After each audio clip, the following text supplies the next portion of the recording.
تو یہ ایک بہت بڑی جو ہے نا وہ تنبیہ کی جا رہی ہے قرآن کی طرف سے، آپ کو وارن کیا جا رہا ہے کہ اس طرح کا کام آپ نے نہیں کرنا ہے، کسی بھی یتیم کا جو ہے نا مال آپ نے نہیں کھانا ہے، کیونکہ یہ اس طریقے سے ہے کہ آپ اپنے پیٹ میں آگ بھر رہے ہیں.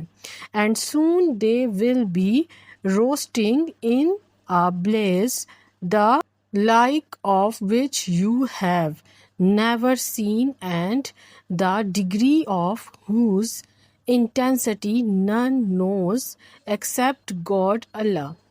اور ان قریب وہ بھڑکتی ہوئی آگ میں داخل ہوں گے جو تم نے کبھی نہیں دیکھی ہوگی، اور جس کی شدت جو ہے وہ اللہ تعالیٰ کے علاوہ کوئی نہیں جانتا.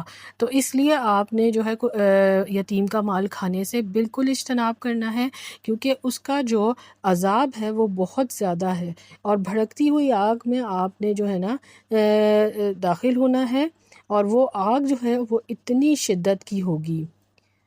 اس کا جو نیکسٹ پارٹ ہے وہ ہے انکریجمنٹ آف کیئر. انکریجمنٹ کا مطلب ہوتا ہے حوصلہ افزائی کرنا یا ترغیب دینا. ٹھیک ہے، حضور صلی اللہ علیہ وسلم نے فرمایا I and the one who looked after an orphan will be together in paradise like this. آپ نے فرمایا ہے میں اور یتیم کی کفالت کرنے والا جنت میں اس طرح ہوں گے. And headed up two fingers، انہوں نے اپنی 2 انگلیوں کا اشارہ کرتے ہوئے کہا to illustrate closeness، یعنی یہ بتاتے ہوئے کہ وہ جو ہے نا کتنے قریب ہوں گے.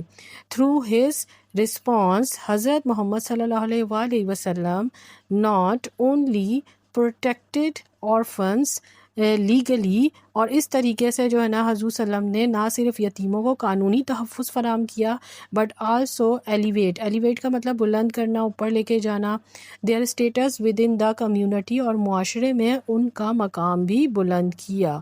Now taking care of them is، اب ان کی دیکھ بھال کرنا recognized as a noble and rewarding act، ایک نیک اور اجر و ثواب والا کام جو ہے نا تسلیم کیا. یعنی اگر آپ کسی بھی یتیم کا خیال کریں گے تو اس کا جو نیکی اور اجر ہوگی وہ بہت زیادہ ہوگی، اور اسی طرح اگر آپ کسی یتیم کا مال کھا جاتے ہیں تو اس کا جو ہے عذاب بھی بہت زیادہ ہوگا. یہ دونوں چیزوں کو آپ نے دماغ میں رکھنا ہے کہ یتیم کا جو ہے نا مال کھانا بھی ایک عذاب ہے. Now I will translate paragraph 9 for you. One of حضرت محمد صلی اللہ علیہ وآلہ وسلم most transformative contribution، یہ حضور صلی اللہ علیہ وسلم کی سب سے انقلابی خدمات میں سے to society was his approach to slavery، جو ان کی مطلب انقلابی خدمات میں سے ایک جو خدمت تھی وہ تھی ایک غلامی کے متعلق. ٹھیک ہے، یعنی ان کا جو طرز عمل تھا غلامی کے لیے وہ سلیوری کے جو ہے نا بالکل اگینسٹ تھے. یعنی اس ٹائم جو ہے نا عربوں میں جو ہے نا یہ غلامی مطلب غلام بہت زیادہ رکھے جاتے تھے. while slavery was a deeply entrenched، ٹھیک ہے، entrenched کا مطلب جو ہے نا جڑوں میں بیٹھا ہوا، institution in Arabia، یعنی اگرچہ غلامی عرب اور پوری دنیا میں ایک جڑوں میں بیٹھا ہوا ادارہ یا رواج کہہ لیں گے. انسٹیٹیوشن کا مطلب تو ویسا ہی ادارہ ہوتا ہے، لیکن یہاں پہ آپ رواج اسے لیں گے اکراس دا ورلڈ. The رسول اللہ صلی اللہ علیہ وسلم initiated reforms that gradually undermined its foundation، انہوں نے ایسی اصلاحات کا آغاز کیا جس سے رفتہ رفتہ اس کی بنیادوں کو کھوکھلا کر دیا. یعنی غلامی کا جو کانسیپٹ ہے اسے آہستہ آہستہ حضور صلی اللہ علیہ وسلم نے ختم کیا. Hope you like my video. Wait for my next video in which I will translate the next paragraph.